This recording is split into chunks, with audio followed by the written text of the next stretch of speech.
කිව්වා අද ඉඳන් අද නෑ හෙට ඉඳන් ඔයාලා ඒක ක්‍රියාත්මක කරනවා කියලා මේ විදිහට ක්‍රියාත්මක කරලා බලන්න. අපි ඊළඟට හමු වෙන දවසට මට ක්‍රියාත්මක කරපුවා කියන්නේ ඒකේ ප්‍රතිඵල මොනවද කියලා. මොනවද අපි කරන්නේ දවසේ චර්යාව පටන් ගන්න විදිය. සාමාන්‍යයෙන් දැන් අපි එක වෙලාවට නැගිටිනවනේ නේද? ඔයාලා හැමෝම හෙට ඉඳන් නැගිටින වෙලාවක් තියාගන්න 5ත් 6ත් අතර. හරිද?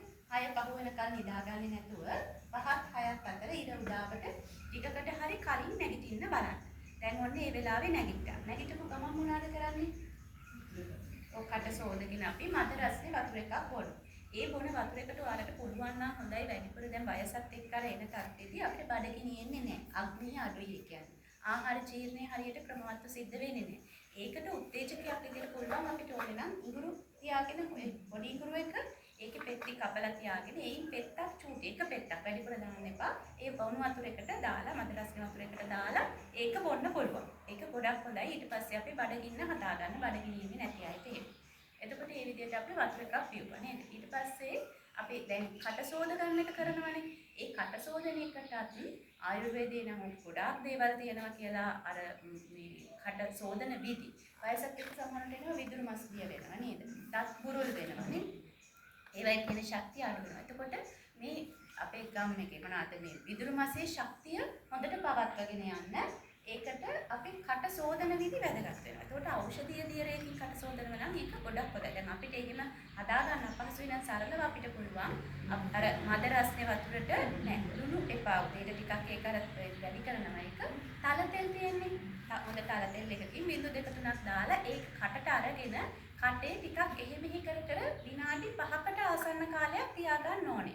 අපිට කට පුම්බන්න පුළුවන්. එතකොට මේව ශක්තිමත් වෙනවා. එතකොට මේ හණු ශක්තිමත් වෙනවා. විදුරු මස් ශක්තිමත් වෙනවා. දත් හොඳට සවි වෙනවා. ඊළඟට අපේ ආහාරයටත් සූදානම් කරනවා ආබඩගිනි ඇති කරලා. ඒකින්ද ඒක ඔයාලා පුළුවන් නම් බලන්න. මේ චූටි දේවල් ටිකක් මේ හදාගන්න පුළුවන්. ඔන්න දැන් හෙට 5යි 6යි අතර නැගිට්ටා. කට සෝදනකොට අපි අර මද රස්නේ වතුරේකට තල තෙල් බිඳුවක් දාලා කට සෝදනව නෙවෙයි. ඒක අපි කියනවා ගාග කරන කටේ තියාගෙන ඉනවා. ගණ්ඩෝෂ කවලග්‍රහ කියලා ආයුර්වේදයේ තියෙන මේ කරන ක්‍රම ගැන කටේ රඳවගෙන ඉන්නවා ඒක. ඒ කියන්නේ ඖෂධීය දියරයක් කටේ රඳවගෙන ටික වෙලාවක් ඉඳලා පිටතට දාන එක. එතකොට ගිලින්නේ නැහැ. අපි ඒක ටික වෙලාවක් තියාගෙන ඉන්න එකයි කරන්නේ. තියාගෙන ඉන්නකොට අර එක එක පැති වලට පුම්බන්න. එතකොට මේව හොඳට ශක්තිමත් වෙනවා. අර මූණ රැලි වැටෙන එල්ලා වැටෙන ස්වභාවයක් නැති වෙලා යනවා. විදුරු මස්න ශක්තිමත් වෙනවා. ඒක කරන්නේ. ඊට පස්සේ අර මද රස්නේ වතුර විදුරක් අර වගේ බලන්නේ නැත්නම් අපිට ඒ විදියට බොන්න පුළුවන් නේද? දාලා බොන්න පුළුවන්. ඊට පස්සේ ඔයාලට ඕනේ නම් පොලයක් පෑනක් අරගෙන ඒක සටහන් කරගන්න කරන ක්‍රමය. එතකොට වයසත් එක්ක අමතක වෙනවනේ. ඒ හින්දා ඒක ඒ විදියට සටහන් කරගන්න. හරි. එතකොට දැන් අපි දැන් මොන කැමරට ලෑස්ති වෙන ගමන් ඉන්නේ. ඊළඟට අපිට පුළුවන් අපි දැන් ඇඳ ගන්න ඇඳුමක් මොනවා හරි පිළිවෙලට ඇඳගෙන නේද අපි කාමරේ පිළිවෙලට සකස් කරලා අපි ඒව ගැන කලින් කතා කරා නේද? ඒ විදියට ඊළඟට අපිට පුළුවන් අර දැන් අපි ඉස්සරහට කියලා දෙනවා යෝග අභ්‍යාස නේද? දැන් ආගම සීකරන එකක් ඔයාලා ඒව කරනවා නම් මල් පහන් කියන මේ විදියට කරලා යෝග අභ්‍යාසයක්. සසන අභ්‍යාස නෙවෙයි. අපි ඉස්සරහට ඔයාලට කියලා දෙන්නම්. ඔයාලගේ ඒ ගුණාංග තියෙනකත් එක්ක අපිට බිම ඉඳගෙන කරන්න පුළුවන් ඒවා තියෙනවා. දැන් මෙතන ටිකක් අර මෙතන පොඩක් කරනව නම් ඉස්සරහට මේක මොකද කරලා අපි පිළිසිදු කරගන්න වෙනවා. එතකොට මොනවා හරි බිම නෙක්ලස් එකක් හරි මොනවා හරි ඔයාලගේ අසුරන දෙයක් දාලා බිම ඉඳ ගන්න පුළුවන්. බිම ඉඳ ගන්න බැරි අය ඉන්නවනේ. එයාලට චෙයා යෝග කියලා තියෙනවා. පුටුවක ඉඳගෙන කරන ඒවා තියෙනවා. එතකොට එයාලට ඒක පුටුවේ ඉඳගෙන කරන්න පුළුවන්. හැබැයි මම කියන්නේ අමාරුවෙන් හරි බිමට එනව නම් තමයි හොඳ. අද අපි පුටුවේ ඉඳගත්තොත් ඊළඟ දවසේ අඬට යන්නේ. ඒකින්ද අර බිම ඉඳගත්ත තරමට හොඳයි. අපි ඒකනේ අඩු වෙලා තියෙන්නේ මේ ඉස්සරලන් ආච්චි අම්මලා සීයලා වෙද්දිත් එයාලට පුළුවන් හොඳට බිම ඇන තියාගෙන වාඩි වෙන්න. අපිට දැන් ඇන තියාගෙන වාඩි වෙන්න බෑනේ නේද? ඒක අඩු වෙලා තියෙනවා. අර টয়ලට් එක අපේ වෙනස් වුණා නේද? කොමඩ් එකට මාරුණා. එතකොට ඇන තියාගන්න ඕ ඊරමනේ ඒව නෑ පලා කපන එක උඩ ඉඳන් කරන්නේ. එතකොට ඇන තියාගන්න එක බෑ. දැන් ඒක අර සමහර જાතීන් ඉන්නවා නමුත් පුළුවන්. දැන් මොල් මුස්ලිම් අය එහෙම ඒගොල්ලෝ අර ප්‍රේ කරද්දී ඉඳ ගන්නවනේ වජ්‍රාසනේ ඉඳ ගන්න ඒ විදියට. දැන් අපි නම් පන්සලට ආවත් අරන් යනවා නේද? පොඩි පුටුවයි නැත්නම් මොකක් හරි විශාසනයක් අරගෙන එනවා. ඒ විදියට ගුරු වෙලා දෙනවා. නැවෙන්නෙම නැතු වෙනවා තව ටික කාලයක් යනකොට. ඒ හින්දා ඒක අර ඔයාලා ටික ටික මේ අභ්‍යාස කරනකොට පුළුවන් වෙනවා බිමින් දෙවන්න. දැන් අපි කලින් ඉඳි විනෝඩ හිමත් කරා ජීරියාට්‍රික් කියලා. කියන්නේ දැන් තියෙනවා වෙස්ටර්න් වල ඉතින් පීඩියාට්‍රික් කියලා ළමා රෝග විතරයිනේ තිබ්බේ. දැන් තියෙනවා ජීරියාට්‍රික් කියලා කොටසක්. ඒගොල්ලෝ ඒක මේ ගිය අවුරුද්දේ ඉක්බින් අවුරුද්දේ ලංකාවේ තමයි ඒකට විශේෂඥවරු බිහි වෙන්න ගත්තේ ඔය අර ලෝක ප්‍රශ්නෙත් එක්ක. නමුත් එතෙන්දිත් ඔය පහුගිය දවස්වල අපි එකතු වෙලා කතා කරපු ආයුර්වේද වෛද්‍යවරුත් එක්ක ඒගොල්ලෝ එකතු වෙලා ගොඩක් සාකච්ඡා කරා. බටහිර වෙදකමේ ඒකට ප්‍රතිකාර නැහැ. ඒකට කරන්න ඕන දේවල් ලොකුවට නැහැ. ඒක අර ඒ වෙලාවට කළමනාකරණය කර ගැනීමක් විතරයි තියෙන්නේ. හිතන්නකෝ අර ආර්ථ්‍රයිටිස් වගේ දෙයක් ගැන මොනවද කරන්නේ? පේන් කිලර්ස් දෙන්නේ නේද? වේදනා නාශක දීම විතරයි කරන්න පුළුවන්. ඒකෙන් අර ඒකේ ගොඩක් තියෙන ගැටලු වල විසඳුම් නැහැ. ඒකෙන්ගොල්ලෝ ඒකින්ද අර ඒකට කරන්න මොනවද කියන එක ගැන තවමත් හොයනවා. ඉතින් එතකොට අපිට නම් ආයුර්වේදය ගැන කොහොමද මේ වගේ ගොඩක් දේවල්. ඒක කියනවා රසායන වාජීකරණ කියලා වෙනම කොටසක්. එතකොට මේ ඖෂධ තියෙනවා එකේ වෙනමම වයසට යාම පාලනය කරන. ඒකෙදි කොහොමද අපි නිරෝගී වයසට යන්නේ කියලා කියන්නේ. ඒ වගේම තමයි මේ යෝග, දිනචර්යා, තව තියෙනවා ස්වාස්ථ්‍ය සත්‍ෘත කියලා මානසික තත්ත්වය හදා ගන්න පැත්තේ දේවල්. ඒවත් හරි අපූර්වට විග්‍රහ කරලා තියෙනවා. ඉතින් ඒවත් එක්ක එකතු වුණාම ඔයාලට පුළුවන් ඔයාලගේ නිරෝගීකම හරි අපූර්වට ඇති කරගන්න. ඒක තමයි මම කියන්නේ යෝග. ඒ කරන එක දැන් අපි එකේ කරා ඒ කණ්ඩායම් වලට හිතන්න බෑ වයස 65 වෙලා කියලා. ඒගොල්ලෝ ලොකු ආසනවල සමහරව ඉන්නවර ඔළුවෙන් අනිත් පැත්තට ඉන්න ආසනේ තියෙන්නේ. විවිධ ආසන තියෙනවා. ඒ විවිධ ආසනවල පවා ඉන්න පුළුවන් වයස ගැටලුවක් නැහැ. ඒකින්ද මේ දැන් යෝග කරන්න බෑ. යෝග කරන්න ඕන තරුණයිනේ අපි වයසයි අපිට බෑ. එහෙම කියන එකක් නැහැ. ඒක වයසේ අදාළත්වයක් නැහැ. ඒක තමයි කිව්වේ මම පහසුමයිද අර ජය යෝගක් තියෙනවා. අපි ඒ විදිහට එහෙම කරන්න පුළුවන්. ඒක ඔයාලගේ සුදුසු විදිහට හදාගන්න. ඉතින් එතකොට අර දැන් උදේ නැගිටලා ඊළඟට අපි කරන්නේ අන්න මේ වගේ අභ්‍යාසයක්. උදේ අපේ ඇඟ උත්තේජනය වෙන්න හොඳට වාතය පාතේ තියෙන වෙලාවේ හොඳට වාතය පිරිසුදු වෙලාවේ අපි මේ වගේ අභ්‍යාසයක් කරනවා. එතකොට ඒක ඊළඟට කරන්න. ඊළඟට අපිට පුළුවන් ඔන්න දැන් බඩගිනි ඇවිල්ලා ටොයිලට් ගිහිල්ලා අපේ ඇඟ සූදානම් වෙලා උත්තේජනය වෙලා තියෙන්නේ.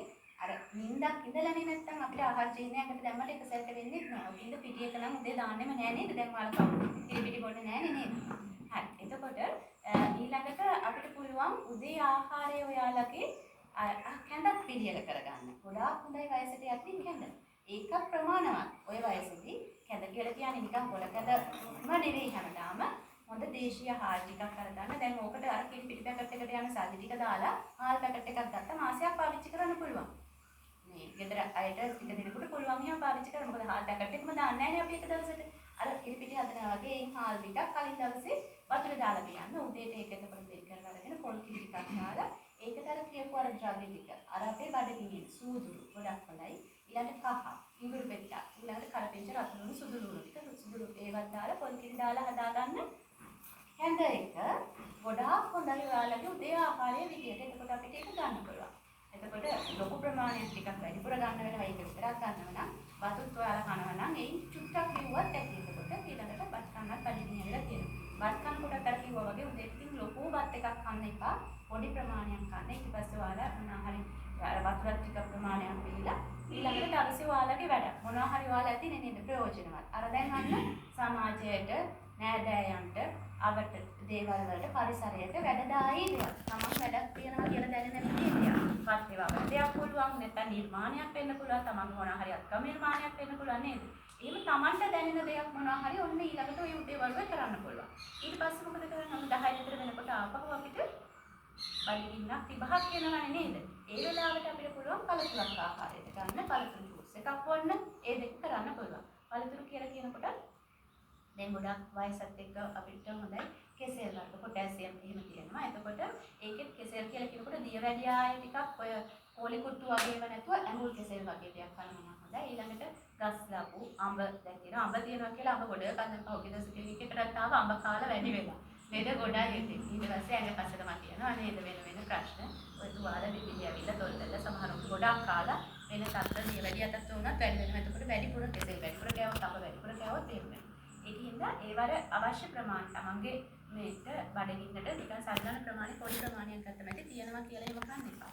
ඒ විදිහට ඊළඟට ඔය නෙල්ලි වගේ පළතුරු ජූස් ගොඩක් හොඳයි. එතකොට ඒ වගේ දේවල් ඊළඟ peer අලි peer වගේ දේවල් වයසත් එක්ක ගොඩක් හොඳයි. ඔය අර දෝෂ තත්ත්ව සමනය කරගන්න. peer ගොඩක් හොඳ එකක්.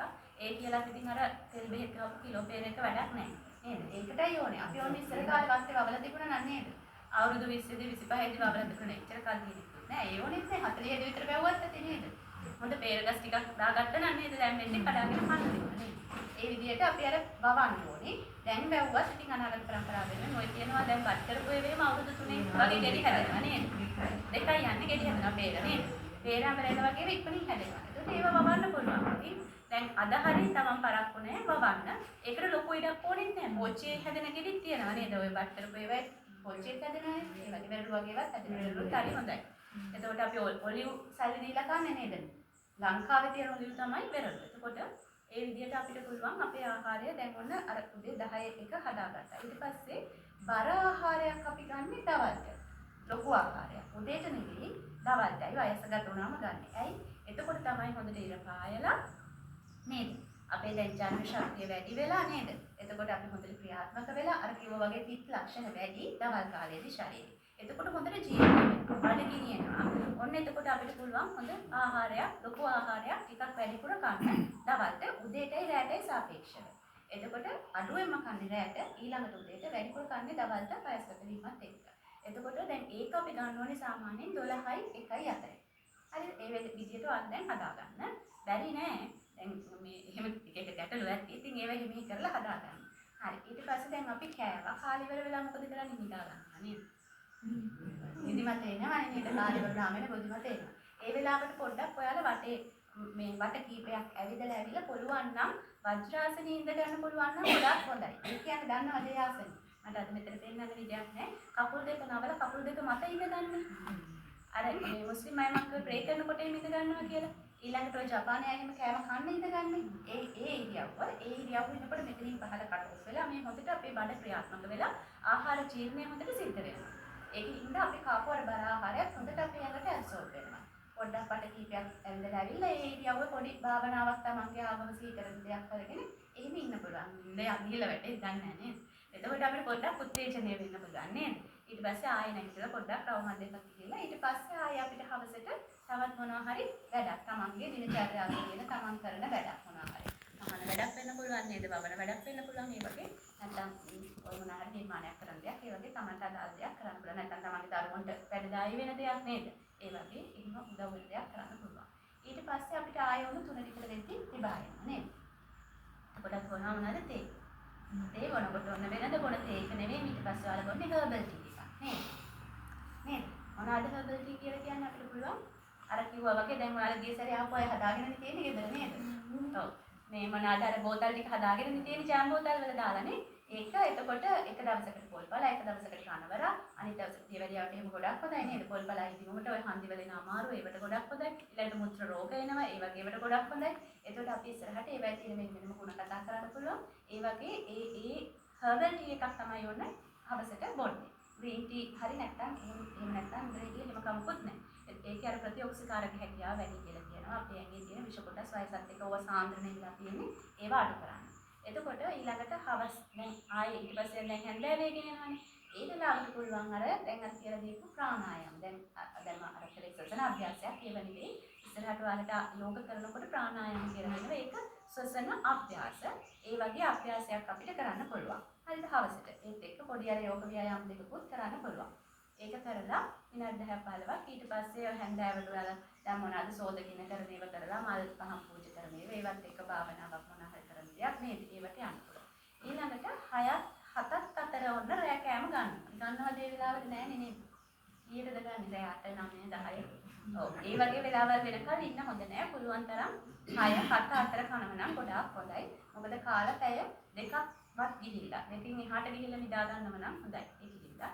ඊට පස්සේ ඔයාලට පුළුවන් මොනවා හරි තමන් බලන දෙයක් නේද? රූප වාහිනිය නම් අනවශ්‍ය දේවල් වැඩක් නෑ නේද? මේ මොනවාද නිවුස් බලුවා කියලා කියන්නේ අපේ මනස විකෘති වෙනවා නේද?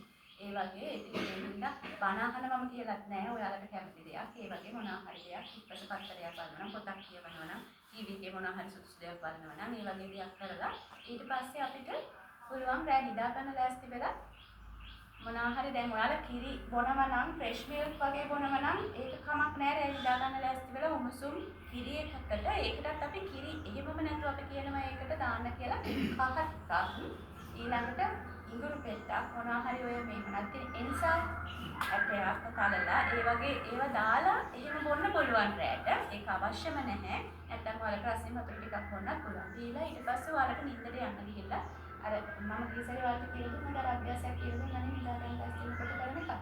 කියලා දුන්නා මතක නැහැ.